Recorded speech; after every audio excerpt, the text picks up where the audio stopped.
Hello friends, this is Vihaan. HPS EO tehsil welfare assistant manager की best 25 की series को आगे बढ़ाते हुए आज के क्वेश्चंस डिस्कस करेंगे। फ्रेंड्स, ये सभी क्वेश्चंस प्रोफेशनल्स के द्वारा आपको मिल रहे हैं। क्वेश्चंस इंपॉर्टेंट है, आप इसको मॉक टेस्ट के रूप में लगाइए। फ्रेंड्स, अगर आपके कोई भी doubt and questions and queries है तो ये है HP GK हब की टीम का नंबर। यहाँ पर आप व्हाट्सएप कर सकते हैं। फुल क्रैश कोर्स भी आप ज्वाइन कर सकते हैं बेस्ट प्रिपरेशंस के लिए अंडर अवर प्रोफेशनल्स। तो यहाँ पर पहला क्वेश्चन आपकी स्क्रीन के सामने है। भारतीय बैंकों की रेटिंग के लिए RBI के मॉडल को डैश के रूप में जाना जाता है।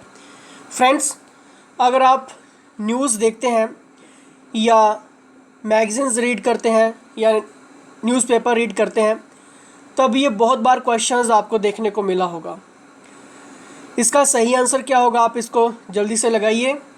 The right answer is camels. ठीक है, ये आपको याद रखना है क्योंकि ये क्वेश्चंस एग्ज़ाम में बहुत बार बना है। चलिए नेक्स्ट क्वेश्चंस यहाँ पर देखते हैं। जब RBI द्वारा रेपो दर को घटाया जाता है तो ये डैश की ओर अग्रसर करता है।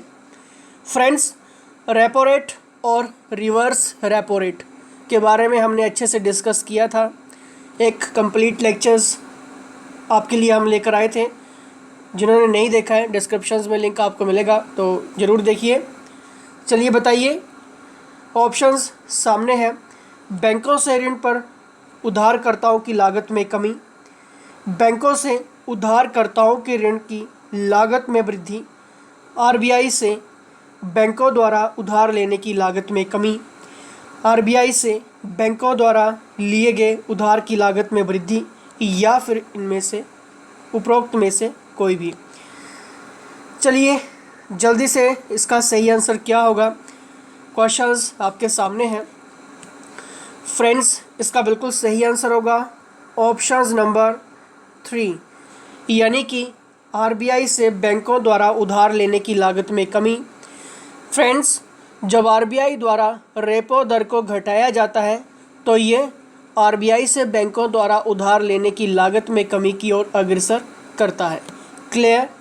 चलिए नेक्स्ट क्वेश्चंस। जब एक सावधि जमा रसीद को उसकी सुरक्षा के लिए बैंक के पास रखा जाता है तो इसे क्या कहा जाता है? ऑप्शंस सामने हैं। सुरक्षित जमा यानी कि safe deposit, safe custody, valid safe deposit, या फिर लॉकर। फ्रेंड्स, जब एक सावधि जमा रसीद को उसकी सुरक्षा के लिए बैंक के पास रखा जाता है तो इसे सुरक्षित अभिरक्षा यानी कि सेफ कस्टडी कहा जाता है। क्लियर? फ्रेंड्स, लेक्चर्स को एंड तक अटेंड करिए क्योंकि आपकी एग्ज़ाम के लिए हर एक क्वेश्चंस हर एक लेक्चर्स इंपॉर्टेंट है। यहाँ पर नेक्स्ट क्वेश्चंस, निम्नलिखित में से एक कानूनी निविदा कौन सी है, यानी कि which of the following is a legal tender. चलिए बताइए, ऑप्शन सामने हैं। Draft cheque, currency notes, government draft, या फिर नन ऑफ दीज। फ्रेंड्स, अगर मैं यहाँ पर करेंसी नोट्स की बात करूँ तो ये एक लीगल टेंडर है, याद रखना है आपको। ठीक है, ऑप्शन नंबर 3। चलिए नेक्स्ट क्वेश्चन, भारत सरकार की पूंजी और राजस्व दोनों की सभी प्राप्ति और व्यय के बीच के अंतर को क्या कहा जाता है? ऑप्शंस सामने हैं। फ्रेंड्स, भारत सरकार की पूंजी और राजस्व दोनों की सभी प्राप्तियों और व्यय के बीच के अंतर को बजट घाटा यानी कि बजटरी डेफिसिट कहा जाता है। ऑप्शंस नंबर 2 याद रखना है आपको। क्लियर? लाइक नहीं किया तो जल्दी से कर दीजिए।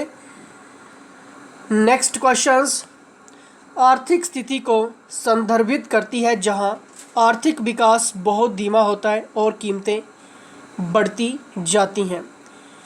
ऑप्शंस सामने हैं। इन्फ्लेशंस, डिफ्लेशंस, टैगफ्लेशंस, हाइपर इन्फ्लेशंस, या फिर नॉन ऑफ दीज।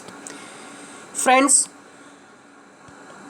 आर्थिक स्थिति को संदर्भित करती है जहां आर्थिक विकास बहुत धीमा होता है और कीमतें बढ़ जाती हैं। मुद्रास्फीति, जनित मंदी यानी कि स्टैगफ्लेशंस, याद रखना है, ठीक है। आप इसको मॉक टेस्ट के रूप में लगाइए। चलिए नेक्स्ट क्वेश्चंस, भारत का मुख्य खाद्यान्न क्या है। अगर मैं इस क्वेश्चंस की बात करूं तो बहुत बार एग्जाम में देखने को मिला है, भारत का मुख्य खाद्यान्न की बात यहाँ पर हो रही है। जल्दी से सोचिए, इंपॉर्टेंट क्वेश्चंस, गलत नहीं होना चाहिए किसी का भी। The options number 1 is the right answers, चावल यानी कि राइस, ठीक है। क्या आपने सोचा और सही हुआ तो वेल डन। चलिए नेक्स्ट क्वेश्चन, भारत की अर्थव्यवस्था में किस क्षेत्र का सर्वाधिक योगदान है। इकोनॉमी रिलेटेड क्वेश्चंस आपके सामने हैं, चलिए बताइए। निर्माण क्षेत्र, कृषि क्षेत्र, लघु उद्योग, मध्यम स्तर के उद्योग या फिर सेवा क्षेत्र, सर्विस सेक्टर। फ्रेंड्स, अगर मैं भारत की अर्थव्यवस्था की बात करूं तो सर्वाधिक योगदान किसका है। The right answer is option number 5, सेवा क्षेत्र, ठीक है। चलिए नेक्स्ट क्वेश्चन, कौन सा शहर मनके और चूड़ी उद्योग से संबंधित था। फ्रेंड्स, एंशिएंट हिस्ट्री का क्वेश्चंस, सिंधु घाटी क्वेश्चंस, बहुत बार क्वेश्चंस बनते हैं। चलिए बताइए। The right answer is option number D, Chanhudaro, ठीक है। चलिए नेक्स्ट क्वेश्चन, कौन सा बौद्ध विश्वविद्यालय पाल वंश के द्वारा नहीं बनाया गया था। यहाँ पर गौर करिए, क्वेश्चंस की बात हो रही है। बौद्ध विश्वविद्यालय पाल वंश के, पाल डिनास्टी द्वारा नहीं बनाया गया था। Friends, the right answer is Nalanda. Comment box में मुझे बताना है कि नालंदा विश्वविद्यालय किसकी डिनास्टी में बनाया गया था। चलिए देखते हैं, ठीक है। नेक्स्ट क्वेश्चंस, किसने आगरा नामक नया शहर बसाया तथा उसे अपनी राजधानी बनाया। फ्रेंड्स, इंपॉर्टेंट क्वेश्चंस, अगर आप सेंट्रल लेवल के एग्ज़ाम को उठाकर देखिए, क्वेश्चंस बना है, इंपॉर्टेंट क्वेश्चंस है। चलिए बताइए। The right answer is Sikandar Lodhi, option number B, ठीक है। चलिए नेक्स्ट क्वेश्चंस, महात्मा गांधी को किसने अधनंगा फकीर कहा था, हाफ नेक्ड सेंट, ठीक है। चलिए बताइए इसका सही answer. The right answer is options आपके सामने हैं, लेकिन the right answer is Winston Churchill, ठीक है, उसने कहा था। क्लियर। नेक्स्ट क्वेश्चंस यहाँ पर देखते हैं। भारतीय कम्युनिस्ट पार्टी की स्थापना किस व्यक्ति के द्वारा की गई थी। वेरी वेरी इंपॉर्टेंट क्वेश्चंस, गलत नहीं होना चाहिए। Friends, M.N.. रॉय के द्वारा भारतीय कम्युनिस्ट पार्टी की स्थापना की गई थी। Option number 1 is the right answer.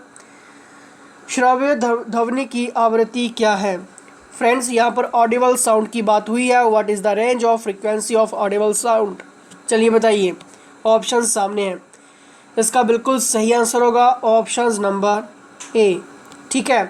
Friends, ये सभी क्वेश्चंस एक्सपर्ट्स के द्वारा आपको मिल रहे हैं। क्वेश्चंस के ऊपर फोकस करिए। लाइक नहीं किया तो जल्दी से कर दीजिए। किसी भी हेल्प के लिए व्हाट्सएप करिए। बुलेट प्रूफ पदार्थ बनाने के लिए किस प्रकार के कांच का प्रयोग किया जाता है। Very very important questions. चलिए बताइए।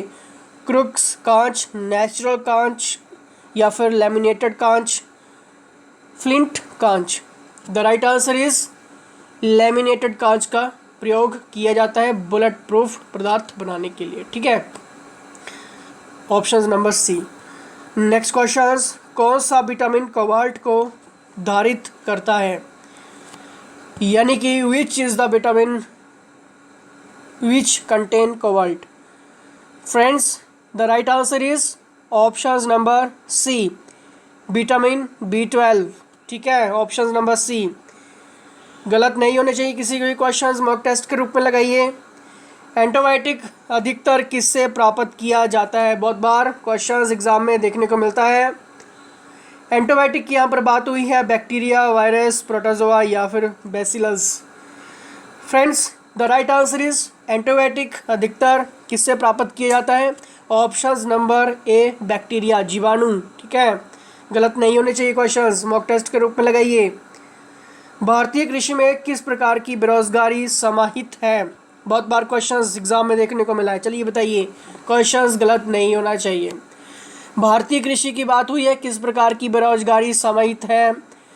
खुली बेरोजगारी, छुपी बेरोजगारी यानी कि प्रच्छन्न बेरोजगारी, मौसमी बेरोजगारी, संरचनात्मक बेरोजगारी, स्ट्रक्चरल अनएम्प्लॉयमेंट।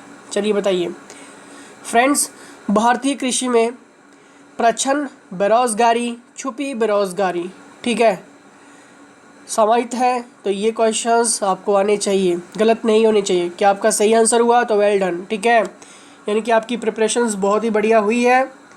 नेक्स्ट क्वेश्चंस, संविधान के किस अनुच्छेद में राष्ट्रीय महत्व के स्मारकों, स्थानों और वस्तुओं के संरक्षण का उल्लेख किया गया है? फ्रेंड्स, ये क्वेश्चंस हाईलाइटेड है, इसलिए क्वेश्चंस इंक्लूड किया गया है। क्वेश्चंस का आंसर आपको पता होना चाहिए। आर्टिकल A48, 48A, 49 या फिर 50। फ्रेंड्स, संविधान के आर्टिकल 49 में राष्ट्रीय महत्व के स्मारकों, स्थानों और वस्तुओं के संरक्षण का उल्लेख किया गया है।